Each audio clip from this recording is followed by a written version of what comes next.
क्या आप जानते हैं दोस्तों, मुस्लिम दुनिया में इस वक्त सिर्फ कुछ ही मुल्क ऐसे हैं जो अपना ज्यादातर दिफाई सामान खुद तैयार कर रहे हैं। पहले नंबर पर आता है तुर्की, जो अपनी जरूरत का करीबन 70 से 80% दिफाई सामान खुद बनाता है।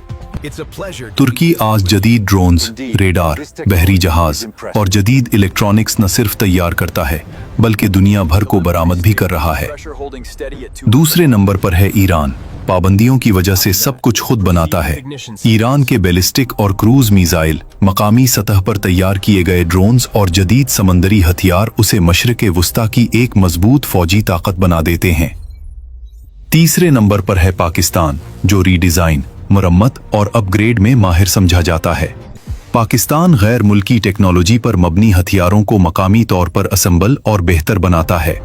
JF-17 थंडर तैयारा और अल खालिद टैंक हमारी इंजीनियरिंग सलाहियत के नुमाया सबूत हैं। इसके अलावा छोटे हथियारों और मिसाइल के कई हिस्से पाकिस्तान में ही तैयार किए जाते हैं। अगर मजमूई तौर पर देखा जाए तो उस वक्त किसी भी मुस्लिम मुल्क के पास मुकम्मल तौर पर खुद तैयार किया गया फाइटर जेट मौजूद नहीं। अलबत्ता तुर्की अब अपनी मकामी 5th जनरेशन फाइटर जेट और उसके इंजन पर तेजी से काम कर रहा है।